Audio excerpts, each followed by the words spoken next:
All right, good afternoon, everybody.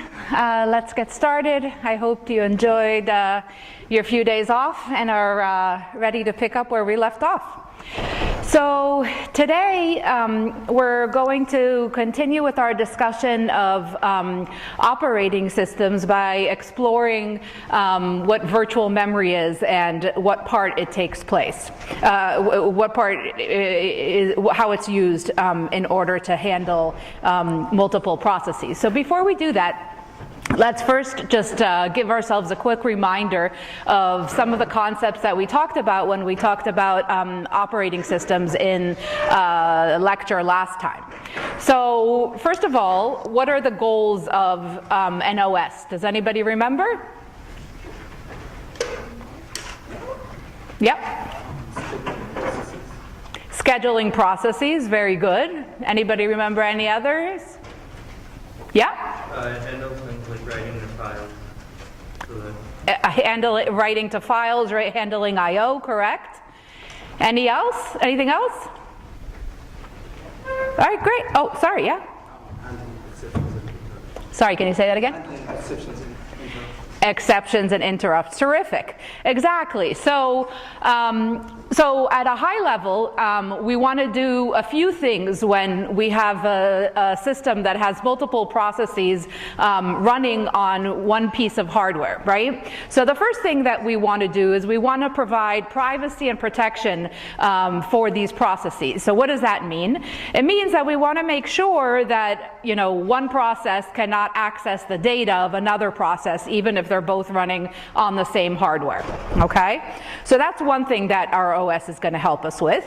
The second thing is abstraction, like you guys were mentioning. So in order to be able to handle accessing files and things like that, the OS makes it easy for us to have to use an abstraction that readily lends itself to thinking about accessing files rather than having to issue some low-level commands that access the hard drive itself. And finally, we use it for resource management, right? So if we're going to have multiple processes running on the same hardware, then we have to have a way of switching from one process to another, and we have to have a way of not only switching in terms of allocating the CPU to a different process, but also bringing in the state of each process so that it essentially has all of the hardware available to it when it's running. All right, so in order to support this operating system, last time we talked about some key enabling technologies, and specifically we talked about having a user mode and a supervisor mode, okay? So the way that this is going to work is that our user processes are going to run in user mode, and they only have access to their own data. The OS, on the other hand, runs in supervisor mode, and it has access to everything on the machine. So it's responsible for things like scheduling, determining, you know, how long each process is going to get to run, and actually performing that transition from one process to the next. And in addition, it handles things like interrupts. And so if, for example, somebody pressed a key on a keyboard, then what that would do is it would cause an interrupt, which would then switch us into supervisor mode. And in supervisor mode, the OS would take over and handle this keyboard press and figure out exactly how to transmit this I/O information to one of the user processes. So that basically summarizes what we saw last lecture. So what we're going to do today is we're going to continue with virtual memory, and specifically we're going to see, first of all, what is virtual memory, and how do we use it in order to enable us to be able to run multiple processes on the same hardware. So the first thing when we talk about virtual memory is you can kind of think of it as, for each process, it's an illusion of a very large private store, okay? So as far as a single process is concerned, it thinks it's got the entire hardware to itself. It doesn't need to be concerned about the fact that there are other processes running at the same time, okay? And so what does that mean? That means that when we write our programs, even though each program is going to actually be allotted its own section of memory, the programmer themselves, in the program itself, you don't have to think about, oh, what portions of memory am I going to access? In other words, I can have an address, let's say 0x100, in each one of my processes, and for each one of the processes, 0x100 might have a different meaning. Okay, so in other words, if process 1 refers to 0x100, that might point to location A in my main memory, whereas if process 2 refers to 0x100, that points to location 2 in my main memory, okay? And so virtual memory and our operating system are going to allow us to have the process, or each process, think of the entire address space as being its own. The second thing that, that virtual memory does, and we're going to get into this much more a little bit later in today's lecture, but I just want to highlight that this is one of the things we're going to talk about, is something called demand paging. And what demand paging enables us to do is essentially to be able to run programs that are larger than the size of our main memory on our computer. Okay, and we're going to see how you go about doing that. The other thing that demand paging does is it actually abstracts away or hides kind of the machine configuration. Specifically, you know, if I have a main memory that's 1 gigabyte or I have a main memory that's 10 gigabytes, the processes themselves don't want to know about this, okay? And so the virtual memory is going to enable the processes not to have to think about how big main memory is. Rather, it only thinks about its entire address space, which includes a secondary store, which is like our hard disk, for example. All right, so in order to support what I mentioned of multiple processes being able to use, you know, the same address to mean different things, I have to pay a price, and the price that I pay is that I have to do some kind of address translation whenever I want to get something from memory. So if process 1 is trying to fetch address 0x100, I first have to convert that into an address that tells me where in actual physical memory is this 0x100 located, and then I can go ahead and fetch the piece of data that I'm looking for. The second thing to just, you know, remember is that while virtual memory gives us a much easier way of dealing with multiple processes, if it turns out that you're constantly having to go, let's say, back to disk instead of finding the things in your main memory, then you're going to, you know, pay a huge performance price. In addition, if you're constantly having to do address translations and you're paying a big cost for that, then that's also going to affect our performance. And so we're going to have to keep that in mind when we think about how do we design this virtual memory. Okay, so let's start with talking about the two kinds of addresses that we're going to have. So the processes are going to use addresses which we're going to call virtual addresses, okay? And as I mentioned, each process has essentially its own private address space, okay? So it's perfectly fine for process 1 to use address 0 and for process 2 to use address 0 as well. And so what this address mapping, sorry, where's my pointer? That's not working. Let's use this. What the address mapping unit is going to do is it's going to take that virtual address along with the information of which process it's coming from, and it's going to turn it into a physical address. The physical address is an address that actually points to our main memory and says where exactly in our actual memory is this piece of data located. All right, so let's take a look at a couple implementations of how we might go about doing this. So as we mentioned, the process has its own address space, right? So let's say, a process can have addresses from 0 all the way to 0 FFF, right? So there's two possible ways of implementing virtual memory that we're going to look into today. The first is a simpler model, which is called base and bound address translation. And the way that this works is as follows.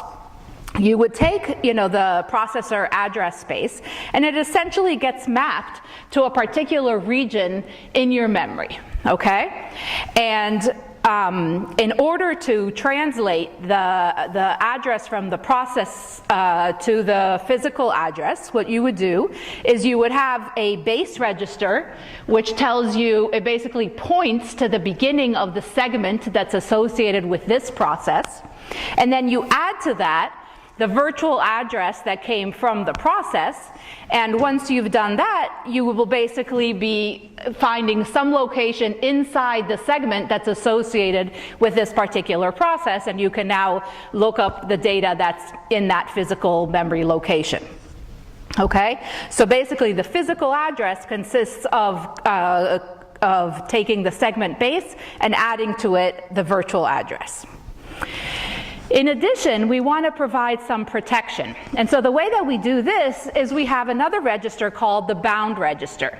And what the bound register is going to do is it's going to make sure that the addresses, the virtual addresses that the process uses, are never larger than the bound register, because if they were, then that means it's going beyond its segment of the memory. Okay? And so what we're going to do is we're basically going to also compare the virtual address to this bound register, and we're going to make sure that this virtual address in this example is not larger than 0 FFF. Okay? Any questions about that? Great. Okay, and the one other thing to remember is that these registers are special registers. The user programs don't have access to the base and bound registers. It's only the operating system. You have to be in supervisor mode in order to actually access these registers. And this way we can ensure that a user program can't go and make modifications to it and somehow ultimately end up accessing somebody else's data. And so we get protection as well. All right, so now let's consider a slightly different implementation, which is, let's say that instead of having a single segment in memory that has both my code and my data, maybe I want to have two segments in memory, right? One for my data and one for my code, okay? And so that's what this picture here is showing.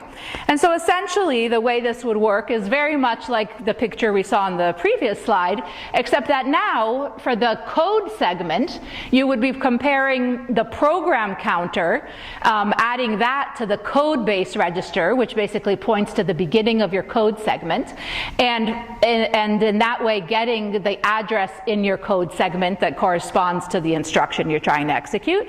And then similarly, if you're trying to do a load or a store instruction, then you would have what we saw before, which is a virtual address that gets added to this base register, and that would go into your data segment. And for both of those, we'd also make sure that they don't go beyond the size of the segment. So, does anybody have any ideas of why I might want to do this?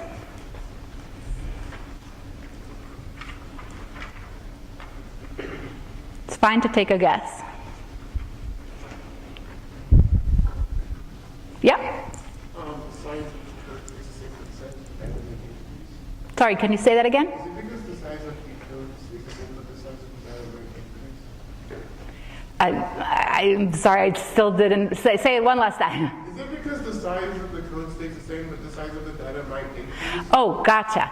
Thank you. So he was saying that the size of the code stays the same, whereas the size of the data might change. It's not quite that. Sorry, yeah? Do you have the program, like multiple copies of the program running? Your name set for your data segment? So what would you do if you had multiple copies of the program running? Share the code segment. Exactly, okay? So the idea is the following, right? We said that for privacy and protection, we want to make sure that one process doesn't access the data of another process. However, it is possible that we want code to be shared between these processes. And so by splitting these up, we can ensure that, that the segments of the memory that I'm allowing a process to modify is only its own data region, but the code, which it's not allowed to modify, could actually be shared by multiple processes, okay? And so there's two advantages here. Number one is that by separating the code and not being able to, not allowing writing into the code segment, I can actually prevent a buggy program from accidentally overwriting my, my code. And in addition, I can have multiple processes share a single code segment, okay? All right, so let's try to, take a look at what our memory would look like as we start to have multiple processes using the space and bound mechanism, and, we are allocating basically an entire chunk of our main memory to each one of these processes, right? So imagine that we start off in a scenario where we have 3 processes running, and process 1, let's say, needed, 16K of memory. Process 2 needed 24K, and process 3 needed 32K, okay?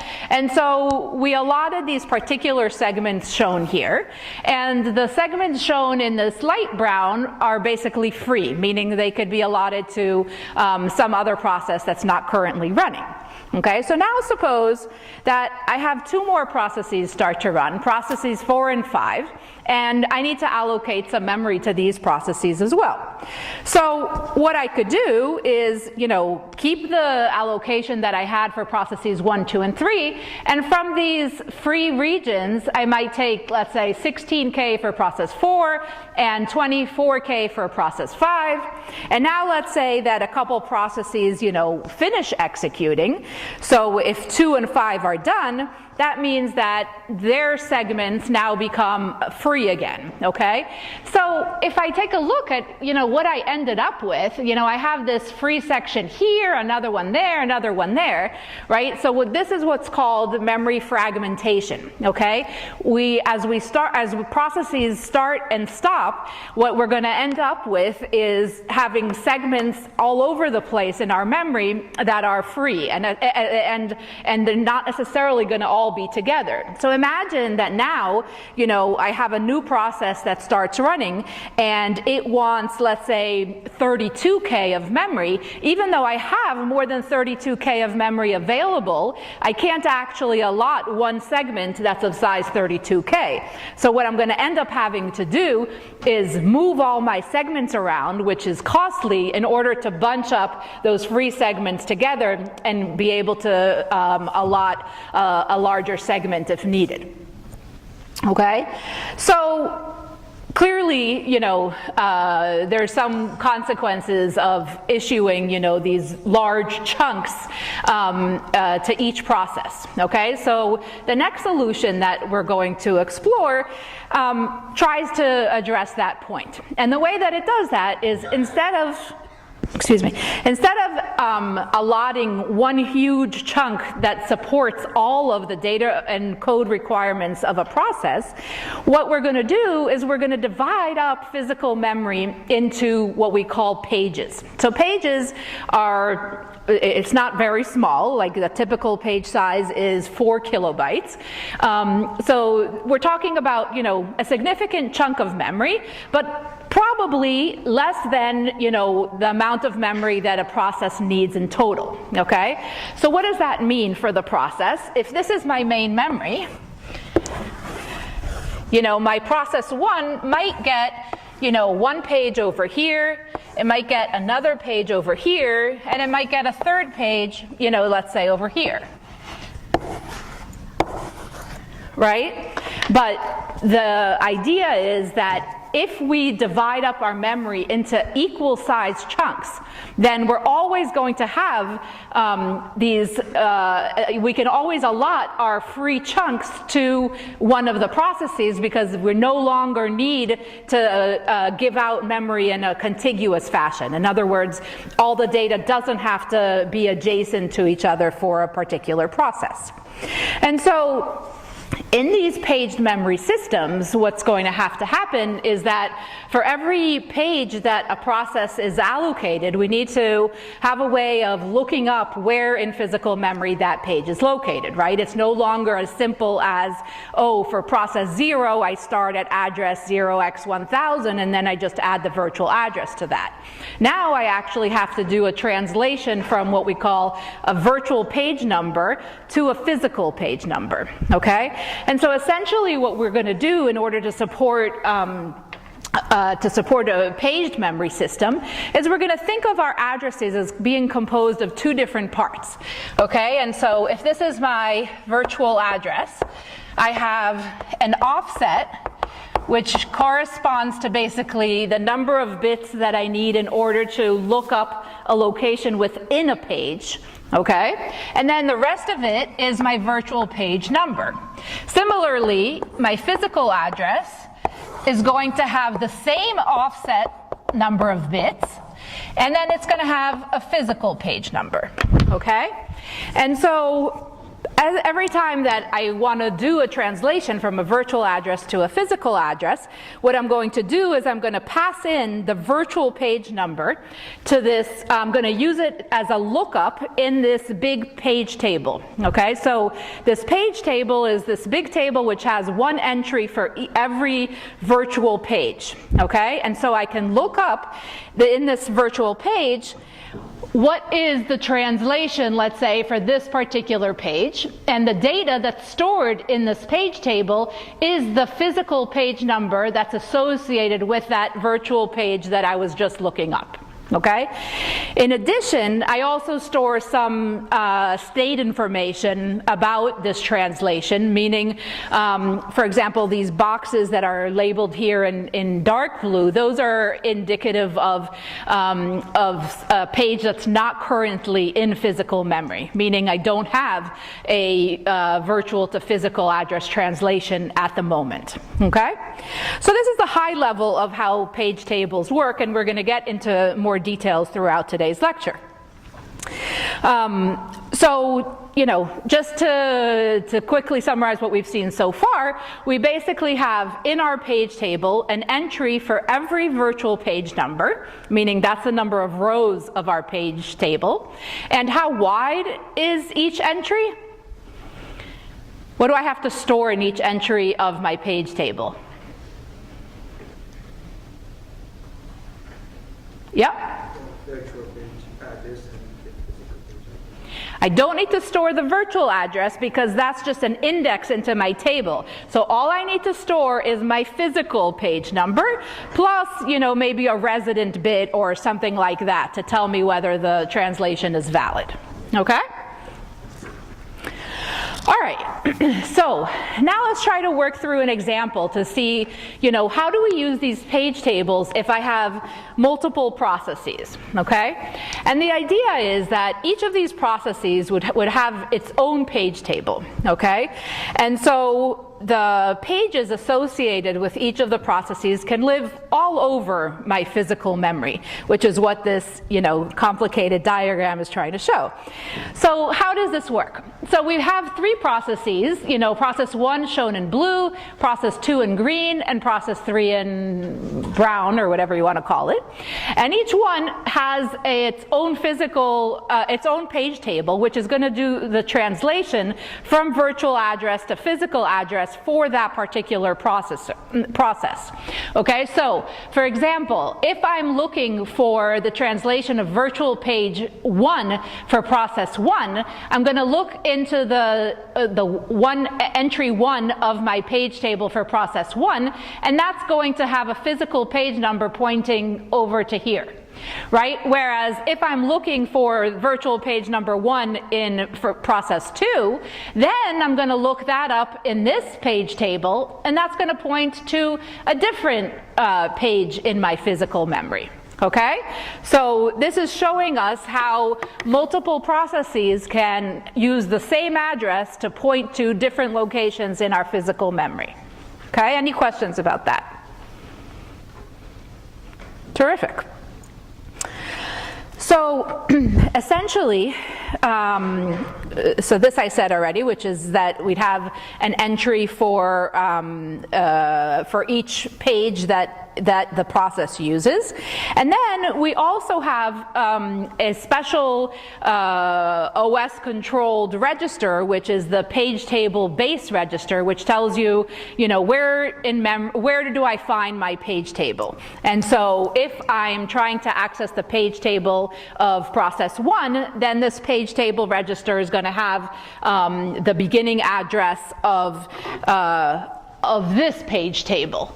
Whereas if I'm trying to do the translation for process 2, then this base register is going to have the beginning address of this page table. Okay? And so basically when I'm switching from one process to another, one of the things that the operating system is going to do is going to update this page table base register to point to the correct page table. Okay, so as I alluded to before, what this allows us to do is to basically not have to have, the memory for one process all be together in one chunk of physical memory, and so we don't get these segmentation problems anymore that we had in the base and bound solution. Okay, so now let's continue and try to, look at more details of these page tables and what their implications are. So the first thing that we want to ask ourselves is, well, where do these page tables live, right? I mean, we expect them to be pretty big because we have one entry for every virtual page. So where do we think they might live?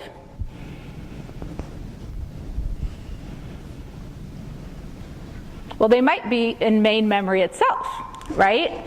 So they're also going to take up, in addition to the data that's associated with each process and the code that's associated with each process, I also have to have room in my main memory to store this page table, which is going to do the translation from virtual address to physical address, okay? So let's assume it is in main memory, and let's just, understand first of all what the mechanism of doing this would look like. So essentially, what you would do is you would take your virtual address, let's say, this is for process 1, and you take the virtual page number portion of your virtual address, you add it to this page table base register, which currently has the base of the page table that's associated with process 1, and that gives us a pointer into process 1's page table, which is going to do the translation from that virtual address or from the virtual page number that I'm looking for to a physical page number. Okay? Once I get that physical page number, then basically what these blue arrows are showing is that that physical page number is going to tell me, which page in main memory actually contains the data that I'm trying to access. Okay? And so this would work exactly the same way, for process 2. In other words, the page table for process 2 has arrows pointing to these green pages and other parts of my main memory.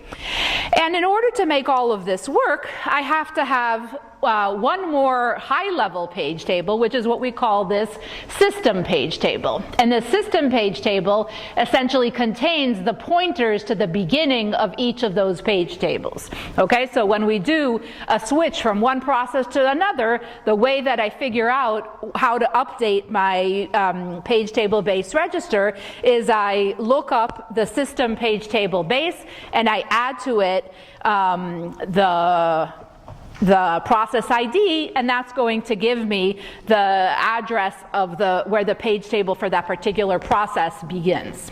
Okay, so since I forgot to click a little sooner, let me just say this again, okay? So first of all, our translation. So what is a physical page number? How do I find it? I take my page table base register, I add to it the virtual page number, and that gives me the location in main memory that I'm going to look up to find my physical page number. Okay, so that gives me this physical page number. Now, in order to go from a physical page number to a physical address, I just concatenate the physical page number bits with the offset bits. Okay, so that now gives me my complete address. And then if we do a process switch, then I just have to update this base register to point to the correct page table, and this is, I look it up in the system page table in order to do that. And just another little comment, which is that once we do, you know, our first virtual address to physical address translation, the rest of this is all using physical addresses. So we're not doing, you know, additional virtual address to physical address translations. Okay, so now we get a sense for, you know, how we use these multiple page tables and how they live in memory, and we can use them in order to allow to support multiple processes running on the same machine, sharing the same memory. But does anybody see a problem with this solution? Yeah.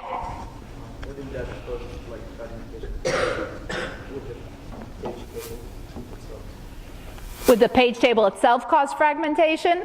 That's certainly an issue because you do want to keep the page table together. You could imagine a solution where you have hierarchical page tables that address that, but we're not going to get into those.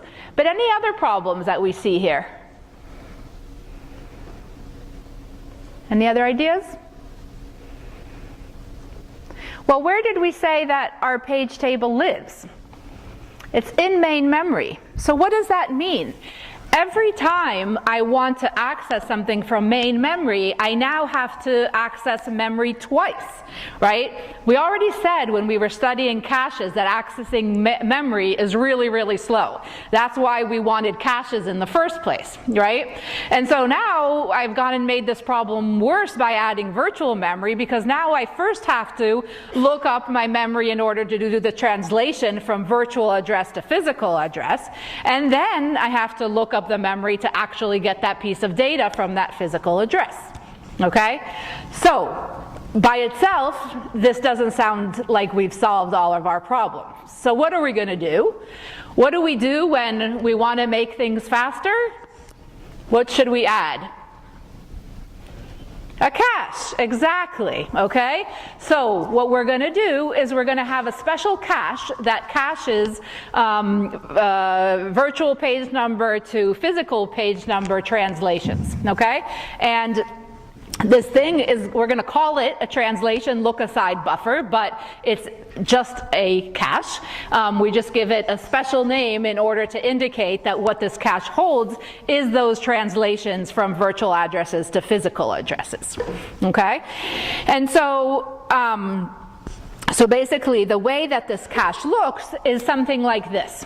So what I'm going to have is I'm going to have my tag field is going to store the virtual page number that this entry in the TLB represents, and then my data is my physical page number, okay? So when I go to do a lookup in this cache or in this TLB to see if I've already done this virtual page to physical page translation, I'm going to take my virtual page number, I'm going to compare it to the tags in my cache, I'm going to check not only that the tag matches, but also that the valid bit is 1, meaning that that line in the TLB is valid. And if so, that's going to be the physical page number that's in that line of the cache is going to be my actual translation. Okay, so looking up this TLB is going to be much, much faster than having to go to main memory in order to look up this large page table. Okay, so what are the implications of this TLB? If I get a TLB hit, then essentially my translation time is just a single cycle. right? But if I get a miss, then I have to go and I have to access my entire page table and do, 2 memory lookups for the single memory location I was trying to fetch. Okay? Any questions about that? Great. All right, so, in order for these TLBs to work well, we want them to be large enough to contain, most of the page translations of the pages we're using, but they also have to be very small in order for them to be fast, okay? And so typically, you'll find that TLBs have between 32 to 128 entries, and in order to minimize the number of conflicts in the TLB, you have a fairly high associativity in the TLB. So you might see, 4 or 8-way set associative TLB implementations. In addition, in modern processors, you might actually have hierarchical TLBs. Just like we had, with our caches, our level 1 cache, level 2 cache, and so on, you can do the same thing with our TLBs. Okay, so now what happens if I get a TLB miss, right? So if I get a TLB miss, we said that I have to now go to the page table and look up the virtual page number to physical page number translation. And when I do that lookup, I'm also going to, just like we did with data and caches, I'm going to bring that translation into my TLB. So that next time I happen to need that translation, it's now going to give a hit in our TLB. So we'll see a little bit later, I'm going to skip this point for now, about how we have to deal with this if the page isn't actually in physical memory. But let's skip that just for a second. And so basically, the way that we're, handling all of this together is that we're going to have our TLB is a piece of hardware which is a cache for these translations. If we get a miss in the TLB, we still handle the translation in hardware by looking up our page table in main memory. And only if we don't find it in main memory are we going to, have a different solution, which we'll get to in a second. So one last thing that I wanted to say about TLBs is that depending on the bits that you include in your TLB, you might have to flush the TLB when you do a process switch. So what does flushing mean? Does anyone know? So flushing basically means invalidating it, okay? So if my TLB currently holds translations for process 1, and I now just switch to process 2, then those translations are no longer valid. So flushing the TLB means that I set all the valid bits to 0. Alternatively, another thing I could do to maybe make, my process switches not be so expensive is to add some additional information per line of my TLB that associates the translation with the actual process ID. Okay, so if I have some process ID associated with each translation, then I no longer need to flush my TLB when I do a process switch. However, that means that I'm going to have, less space per process to store translations, and so I might get more conflict misses or more capacity misses. Okay, so now we understand basically, the high level of how these, how this page is, demand paging is going to work, and we talked about the fact that we're going to avoid the cost of having to do 2 memory lookups every single time by having the TLB, and hopefully most of the time we're getting a hit in our TLB. So now we want to ask ourselves the question of, there was one other feature that we wanted of virtual memory, which is we wanted to have the ability to run a program that's potentially larger than my actual physical memory. Okay? So does demand paging support that? So let's take a look. So first of all, the answer is yes, or I probably wouldn't be bringing it up in the first place. But let's try to understand, how we do that, okay? So the idea is the following, is that our disk storage is humongous, right? It's basically costs nothing for us, and so we can have as much disk storage as we want. But our DRAM storage, which is our main memory, that we can't have an unlimited amount. Number one, because it's more costly, but number two, because if you make it larger and larger, then the DRAM starts to basically not behave as well and become slower.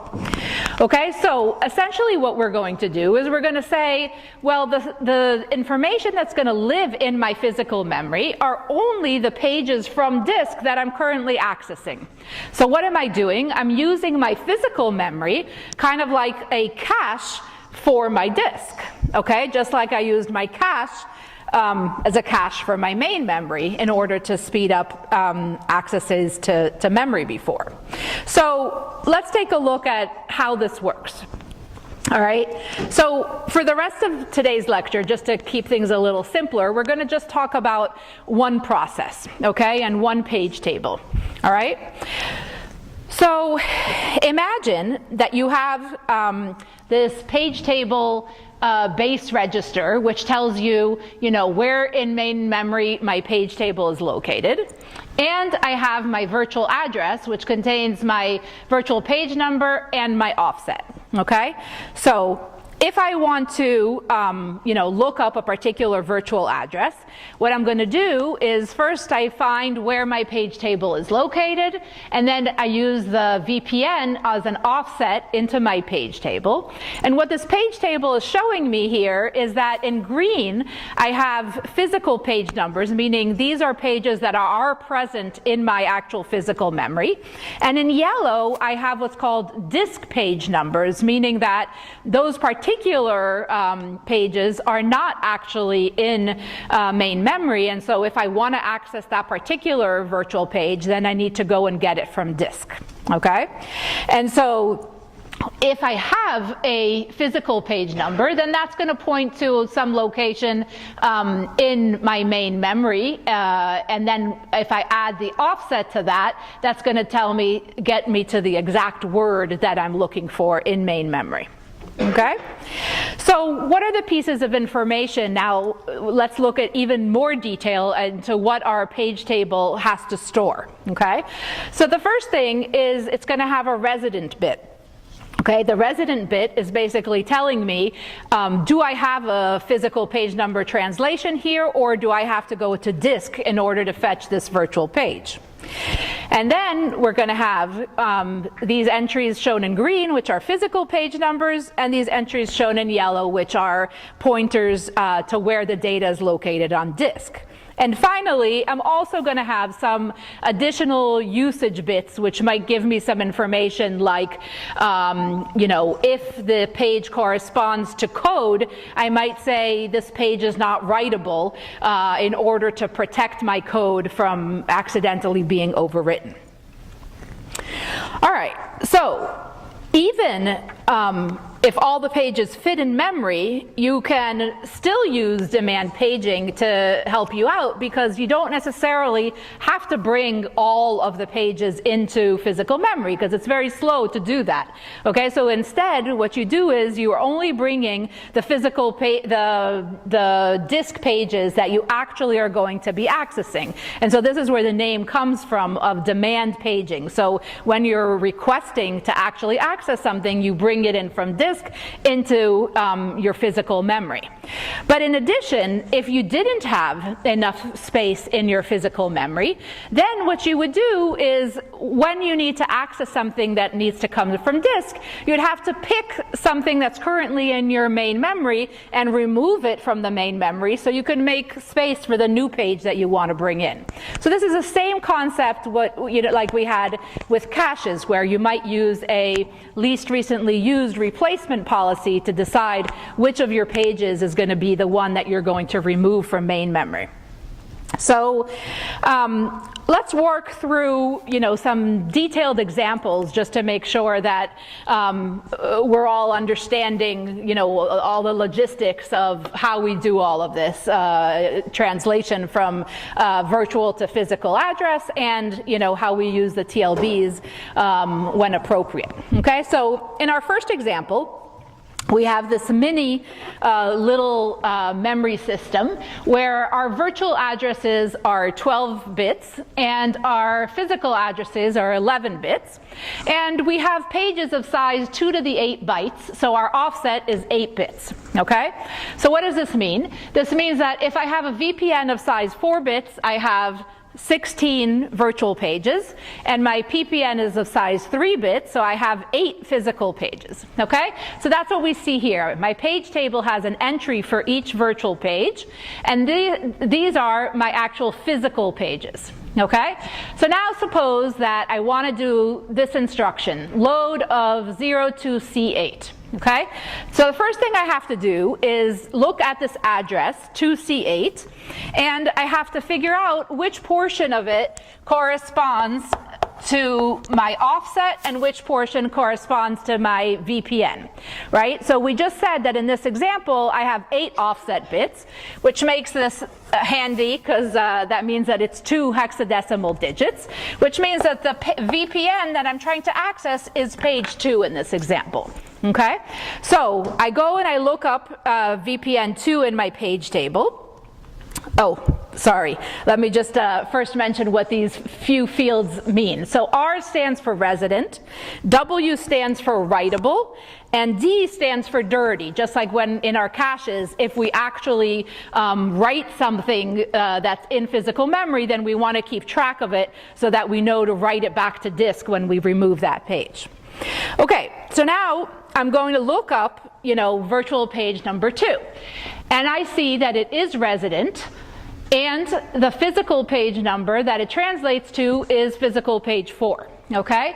And so here I have an arrow that shows me which one is physical page 4, and in here we've just labeled that that contains the data for virtual page 2, and then I would use my offset bits in order to figure out, which word within this page I'm actually trying to access. Okay?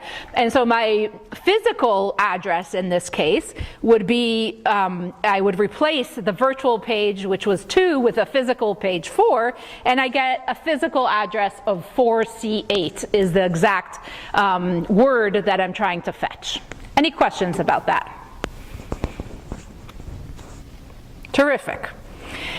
Okay, so now what happens if the page isn't there? Okay, if the page isn't there, then this is what we call a page fault. Okay, so I have to pick a page to take out of my main memory so that I can bring a new page from disk. Imagine that basically over here, this is all filled with some virtual pages, even though we've only labeled 2 of them. Okay, so now suppose that I decide, I want to go look for virtual page 4, and the page table tells me, oh, that's not in your main memory. So what's going to happen is I'm going to pick a page to take out of my main memory. In this case, let's say I picked page table 1. Okay, and so I'm going to look at the bits associated with this. If it had a dirty bit, that means I have to first write it back to disk before I can take it out. And then I take it out. Okay, so what happens when I take it out? My page table gets updated as follows. Now, for virtual page 1, I point to the disk location that holds that page. And now I have this physical page available for my virtual page 4. And so I now update my page table to indicate that that physical page is now holding virtual page 4 instead of virtual page 1. Okay? Any questions about that? Great. So, sorry, I said all this in words. So one thing to realize is that when you get a page fault, accessing disk is so slow that it takes millions and millions of cycles, okay?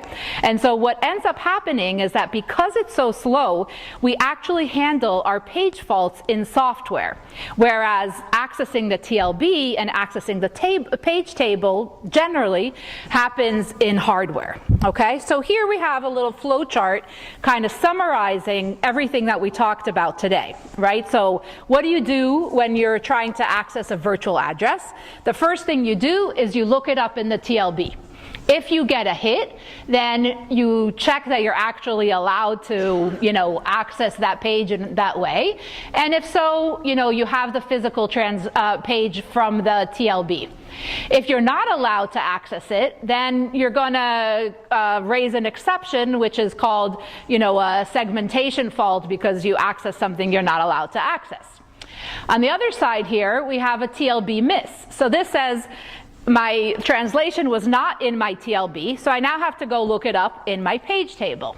And so I do a page table lookup, and if I find it in main memory, then I update my TLB to now have that translation, and I have my page available to me in main memory. And if not, then I have a page fault, which also is an exception, which is handled by the operating system, where it's going to go and free up a page in main memory, write it back to disk if necessary, and then bring back load in the new page from disk that I was looking for. Okay? So I'm going to leave you guys with this exercise as a take-home exercise. So again, the assumption here is that you have just a single process, a single page table, and in addition, we add the slight complication in this example where we also have a 4-entry fully associative TLB. Okay? And so it's a really good exercise to try to go through each one of these things, which, given what we did in lecture today, you should be able to answer each one of these questions, and this will be reviewed in tomorrow's recitation. All right, thanks everybody. Next time we're going to be starting to talk about pipelining.